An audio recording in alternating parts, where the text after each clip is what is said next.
చెప్పేటువంటి రోజు. మన జీవితాల్లో దేవుడు మనల్ని అనాయింట్ చేసినప్పుడు, మనల్ని అభిషేకించినప్పుడు అనుకోవద్దండి జీవితం పూలబాటలాగా సాగుతుందని. ఎందుకంటే ఎప్పుడైతే నీవు అభిషేకాన్ని పొందుతావో, ఎప్పుడైతే నీవు బాప్తిసం దేవుని కోసం నిలబడాలి, దేవుని కోసం నా జీవితాన్ని పణంగా పెట్టాలని అనుకుంటావో, సాతానంట సెంటు వాసన వచ్చినట్టు సాతాను ఆ వాసనతో వచ్చేస్తాడంట. ఎవరి దగ్గరికి? అభిషేకింపబడినటువంటి బిడ్డల దగ్గరికి. ఎవరిని చూడనంటండి, ఎవరైతే దేవుని కోసం బగబగ మండాలి అనేటువంటి రగిలేటువంటి జ్వాలగా ఉండాలని ఆశపడతారో వాళ్ళని వెతుక్కుంటూ వచ్చేసాడు దావీదు దగ్గరికి. ఎవరిని తెచ్చాడు ఎదురుగుండా? గొలియాతుని తీసుకుని వచ్చాడు. మనం అనుకుంటాం గొలియాతులు మన జీవితంలో కూడా ఎదురవుతారండి. వచ్చినప్పుడు పరిస్థితుల రూపంలో ఎదురవుతారు, మనుషుల రూపంలో ఎదురవుతారు. అలాంటి పరిస్థితులు మన దగ్గరకు వచ్చినప్పుడు మనం అనుకుంటాం ఇవి నన్ను చంపడానికే దేవుడు పంపించాడేమో, సాతాను పంపించాడేమో అని అనుకుంటాం. కానీ దేవుడు ఎందుకు గొలియాతులు నీ జీవితంలో పెడతాడో తెలుసా? నీలో ఉన్న కెపాసిటీ బయటికి రావడానికి. ఆమేన్, హల్లెలూయా. అంతవరకు నీలో ఉన్న శక్తి నీకే తెలీదు. దావీదు అడవుల్లో ఉన్నప్పుడు ట్రైన్ అప్ అయ్యాడండి బాగా. మనకు తెలుసు.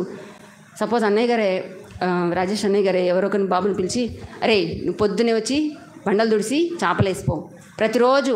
అదేంటన్నయ్య ఆదివారమే కదా చర్చి అంటే, లేదు మందిరం నీట్గా ఉండాలి ప్రతిరోజు చేయంటే ఏం చేస్తారండి? అన్నయ్య నా మీద కక్ష కట్టేశాడు, నేను ఎందుకు పనికిరాని మా అమ్మ చెప్పింటుంది, అందుకని ఫెయిల్ అయ్యానని చెప్పి ఇక్కడ పెట్టి చేపలు ఎత్తిపిచ్చి అంతా క్లీన్ చేపిస్తున్నాను, ఇది నాకు పనిష్మెంట్ అనుకుంటారు. అనుకోకండి, అది దేవుని యొక్క ప్రణాళిక. దేవుడికి ఎలాగ సింహాసనం ఎక్కించాలో తెలుసు. సింహాసనం ఎక్కించడానికి ఇలా రెడ్ కార్పెట్ ఉండదు దేవునికి. ఆయన తలంపులు ఎలా ఉంటాయంటే యెషయా గ్రంథం 55:8 ఉంటుంది, మీ తలంపులు నా తలంపుల వంటి కాదు, మీ త్రోవలు నా త్రోవల వంటి కాదు, భూమి కంటే ఆకాశం ఎంత ఉన్నతంగా ఉంటుందో నా తలంపులు అంత ఉన్నతంగా ఉన్నాయి మీ పట్ల అని దేవుడు ఈరోజు సెలవిస్తున్నాడు.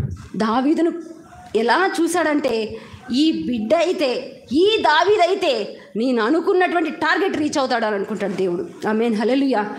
ఎప్పుడు తగిన టైం కోసం కనిపెట్టండి. అందుకే పేతురు గారు అంటారు ఏమనంటే, బలిష్టమైన చేతి కింద దీన మనస్కులేనండి. ఎప్పటిదాకా? ప్రభు మిమ్మల్ని హెచ్చించేదాకా. దావీదు అనుకోండి, నేను సింహాన్ని చంపినా, ఎలుగుబంటిని చంపినా, ఈ సౌలు భయపడుతున్నాడు ఈ ఫిలిష్తీని కోసం, నేను చంపుతా అని ప్రగల్భాలు పలకలేదు. వెళ్ళి పర్మిషన్ తీసుకొని, అయ్యా రాజుగారు నేను చంపుతానండి అంటే అంటాడు, నీకు బలం లేదయ్యా, యు ఆర్ అన్కాపబుల్, నీకు అంత సీన్ లేదు, వెళ్ళి కూర్చో అని అన్నప్పుడు ఎక్స్ప్లెయిన్ చేసుకుంటాడు, తను అక్కడ రిప్రజెంట్ చేసుకుంటాడు. కొన్నిసార్లు మన గురించి మనం చెప్పుకోవాలి, తప్పు లేదు, నేను అది చేశానండి. ఇంటర్వ్యూకి వెళ్ళినప్పుడు ఏమంటాడండి? Tell me yourself. నీ గురించి నువ్వు చెప్పాలి. నువ్వు చెప్పకపోతే ఏమవుతుంది? రెజ్యూమ్ ఇచ్చేసి 20 తీసుకోండి జాబ్ కంటే తీసుకుంటారండి.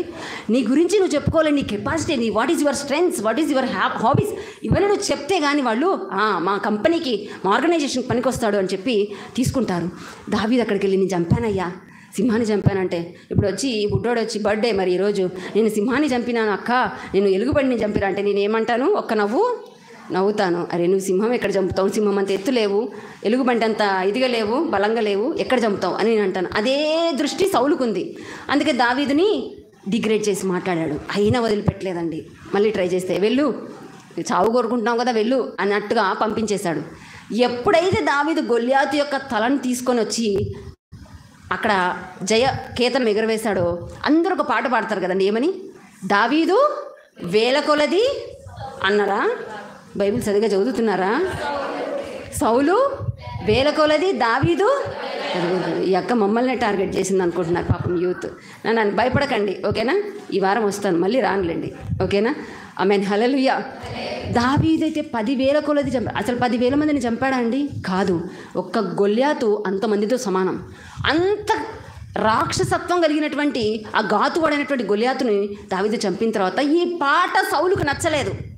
నువ్వు ఎప్పుడైనా జయప్రదంలో నడుస్తూ ఉంటే, ఎప్పుడైనా నీకు మంచి లైఫ్లో సెటిల్ అవుతూ ఉంటే, నీ కుటుంబం ముందుకు వెళుతూ ఉంటే, ఇలాంటి వారు ఎదురవుతూ ఉంటారు. ఎవరు? సౌలు లాంటి వారు. నువ్వు మంచిగా ఉండడం నచ్చదు, నువ్వు హై క్లాస్లోకి వెళ్ళడం నచ్చదు, ఎప్పుడు పడిపోవాలా అని ఎదురు చూస్తూ ఉంటారు. ఎవరు? సౌలు లాంటి వాళ్ళు. గుర్తుపెట్టుకోవాలి, వాళ్ళు అలా ఉన్నారు, ఇలా ఉన్నారు. వారి మీద మనం అసూయ ద్వేషం పెంచుకొని, విద్వేషం పెంచుకొని మాట్లాడకుండా ఉండడం అది కాదు. కానీ దావీదు ఏం చేశాడో అది చేయమని దేవుడు ఈరోజు మనతో ఒక సవాలు వేస్తూ ఉన్నాడు. అగైనెస్ట్ అయిపోయాడండి. దావీదు ఎన్నో కళలతో ఎంటర్ అయిపోయింటాడు. దేవుడు ఏదో చేశాడు. సమూయేలు గారు అభిషేకించారు, నెత్తి మీద నూనె పోసి వెళ్ళారంటే ఎంత చక్కగా ఉంటుందో నా లైఫ్ అనుకొని ఎంటర్ అయ్యాడు. బ్యాటిల్ ఫీల్డ్ అలా లేదు, మరోలా ఉంది. సొంత రాజు తనను ఎంకరేజ్ చేయాల్సిన రాజు ఏం చేస్తున్నాడంటే ఆ రోజు నుంచి దావీదు మీద ఏముందంట, విషపు చూపు నిలిపేదనుందండి. తన రాజ్యానికి ఒక జయాన్ని తీసుకొచ్చినటువంటి చిన్నవాడి మీద ఎంకరేజ్ ఉండి, లేకపోతే అతన్ని ప్రేమతో చూసేది పోయి ఇప్పుడు ఏం చేస్తూ ఉన్నాడు, దావీదు మీద విషపు చూపు నిలుపుతున్నాడు. ఇదే మన జీవితాలు ఎదుర్కొంటుంటాం. ఏం కీడు చెయ్యం. వాళ్ళని నేను ఏం అనలేదండి, కానీ వాళ్ళు నా మీద ఇలా చేస్తున్నారు, వాళ్ళు నా మీద రూమర్స్ ఇలా పలుకుతున్నారు, నేను అసలు ఏమీ మాట్లాడలేదండి అని మీరు అనొచ్చు. మనం ఏమీ చెయ్యము. ఇది సాతాను చేసేటువంటి కుట్ర. ఎందుకంటే దావీదును చంపేస్తే దావీదు వంశంలో నుంచి ఎవరొచ్చారండి? ఎవరొచ్చారు? ఎందుకు వచ్చిన ప్రాధ, ఎందుకు వచ్చిన క్వశ్చన్స్? డిసెంబర్ 25వ తేదీ ఏం జరుపుకుంటామండి? December 25 Christmas.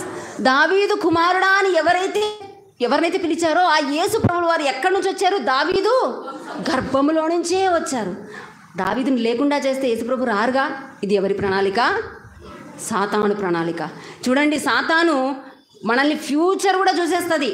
ఇప్పుడు దేవుడు నీకు జనవరి 1న ఒక వాగ్దానం ఇచ్చి నిన్ను ఉన్నత స్థలంలో మీద ఎక్కిస్తానని, నేను నీకు తోడై ఉంటానని, ఇది అంధకార స్థలంలో ఉన్నటువంటి దాన్ని నీకు ఇస్తానని వాగ్దానం చేసినప్పుడు ఆ వాగ్దానం నెరవేర్పు ఎవరు చూస్తారు నీకంటే ముందు? సాతాను గాడు చూసేసి ఇక్కడ నీవు లేకుండా చేయడానికి ప్రయత్నాలు చేస్తాడు. తెలుసా అండి? ఒక్కొక్కరిని లేకుండా మొన్న జరిగింది కదా, ఒక గొప్ప దైవజనుని యొక్క ఇదిని మనం చూసాము. మన యూట్యూబ్లో అన్నిట్లో కూడా మనం అది చూసి చాలా బాధపడ్డాం.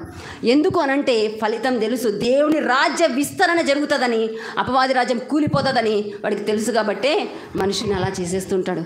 ఒక్క విత్తనం పోతే, ఒక్క చెట్టు పోతే ఎన్ని వస్తాయండి? 10,000 వస్తాయి.